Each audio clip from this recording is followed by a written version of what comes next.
Sports. Welcome to Run It Back. Lou, Will, Chandler P. I'm Michelle. And we got a great show today. Got a lot of basketball to talk about. We had some fun basketball last night. We got some basketball tonight. It's ongoing and forever. But we're going to start with the T-Wolves. Congratulations, Minnesota. They are moving on. The gentleman's sweep is complete. 121 to 110. By the way, first time that the T-Wolves have made it back-to-back Western Conference Finals. Ain't bad. Anthony Edwards with 22, 12, and 7. Julius with 29, 8, and 5. Conley threw in 16. Kuminga, gotta love it, off the bench with 26. They have now beaten the Lakers and the Warriors in these playoffs. And a month ago, maybe even more, I'm not sure what we thought was going to happen, but probably not beating both of those teams. Let's talk about this. Are we believers now, Chandler, in this Minnesota squad? Yeah, I mean, how can you not be? This team it's so complete. They're tough. They defend. Obviously, it starts and finishes with Anthony Edwards, and he kind of gave us a little variety last night. 12 assists. If he can kind of expand his game, we know how good offensively he is, right? We know he's such a great shot maker, such an athlete. He can create space on anybody. But if he all of a sudden now can start getting other guys involved, and he can kind of be one of those triple-double type guys where he's rebounding, he's getting dimes, he's getting everyone else involved, getting everyone touches, moving the ball, constant flow, I think this is when this team is even going to take off more. And Julius Randle was fantastic again. I'm so happy for him. And this team just finds a way to win. They defend. They're tough. And again, Anthony Edwards, he had 7 turnovers last night, but I don't even care. He was playing the right way. He was being aggressive. He was picking his spots. 12 assists. If he can expand his game and start being that playmaker that guys enjoy playing with as well, man, watch out. I didn't even know there's like a whole another cap of potential for this dude, but there is if he starts playmaking like this. You know what's funny? This whole season, we've been talking about Dallas, getting back to the Western Conference Finals.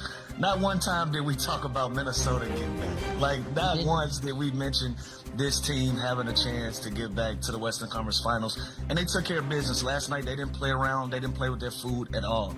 Shot damn near 62, 63% from the field. They could have threw it to the athletic trainer. He might have got a bucket for him last night. You have 6 different guys in double figures. Naz Reid had a slow night, but he still was efficient, even just taking, he took 5 shots, and he was 3 for 5 in the 5 shots that he took. Like, everybody contributed something. Everybody put something on the table.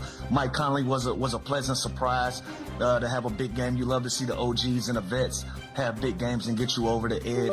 But this team is dangerous, man. They're peaking at the right time. They're playing good basketball. They're confident. Everybody is throwing something in the pot. They're going to be a tough out for OKC or Denver. I still like OKC if they come out of that side. But still, all in all, they've done everything they can to earn an opportunity to be where they are. And they're going to be a tough out for any one of those 2 teams. Like, I know you can't plan it, obviously. It's part of the greatness of sport. But this whole getting hot at the right time is a beautiful, beautiful thing. And we're watching it happen, not just here, but we're watching on the other side in the East as well. Just for Anthony Edwards' purposes, I want to make sure we get this out there. With the 12 assists last night, P.S., they're 8-0 when he's got 4 more of those bad boys. And 12 is now tied for the most he's had in any game, ever. Playoffs, regular, what have you. T-Wolves Thunder. I'm not counting out the Nuggets yet. But the fact that we may get a T-Wolves Thunder Western Conference Finals, that is some young, powerful star power. How much do you think the league is salivating, Lou, at the idea that this is coming, possibly? They should be happy either way it go, right? Like, one way or another, you got your up and coming face of the league, even though he's fighting that title, but it is what it is. It is what it is. You got your up and coming face of the league. You got your other face of the league on the other side, your MVP that's going to be announced in a few days or so, and then you got your 3-time MVP. No matter what, you can't go wrong in a Western Conference as far as the fans go and matchups go.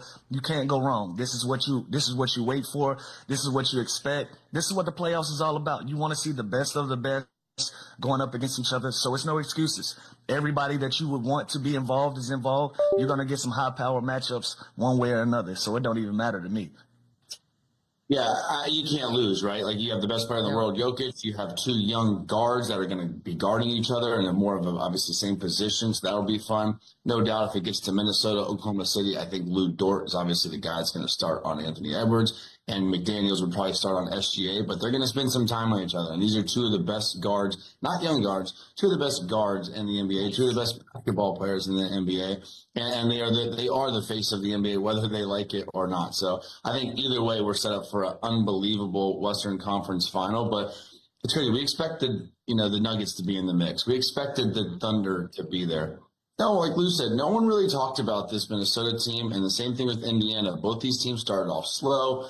Minnesota makes the big move. It's not going to fit. Are they going to get off Rudy? Are they better small? Should Julius Randle, we were talking about, should he come off the bench when they start Naz Reid? This team has figured it out, and you can get hot like this, and this is how you win a championship. It is wide open. When this team can score the way they score, they have star power like they have, and they can defend, and they're healthy, and they're peaking at the right moment. It's exactly what you want to happen. If you're a Minnesota Timberwolf, you are peaking and playing your best basketball when it matters the most. That's exactly what's happening right now. So OKC still has their hands full tonight with Denver. I'm not counting Denver out either, but hats off to Minnesota, Chris Finch, because this was an awesome job, and no one really saw this coming. Everyone was talking about the Lakers, the Mavs, the Nuggets, Rockets were a 2 seed, Warriors. No one gave the Minnesota Timberwolves the credit that they deserve, and they're going to the back-to-back Western Conference Finals. They bought in. The Pacers of the West.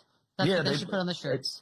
Right, Beetle. Like they bought in. These guys, they didn't come into these playoffs hoping to get lucky. It goes back to Anthony Edwards' first presser about the Lakers. They expect us to lose, but we expect to win. Like, they're not surprised. They came into this thing knowing and feeling like we can beat anybody. When you have a team that buy in like that, they're going to be a tough out for anybody. And as you see in these playoffs, they surprised you once, they surprised you twice.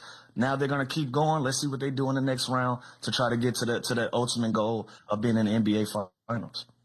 And by the way, if you hadn't seen the post game last night with Lauren Jabbar on TNT with Julius Randle, it was awesome because he was stoked. It's his first time in a conference finals, but he also was so just talking about Anthony Edwards in such a great light that it was a good moment. But we do need to talk a little bit about the Warriors because you know what? We all started to believe in it.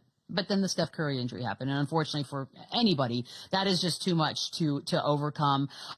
Look, they're in the business of winning championships. They're a team that we're always going to look at that way, Chandler. Can you still make this season seem as though it was successful to a point? Like, how would you describe what they've just done?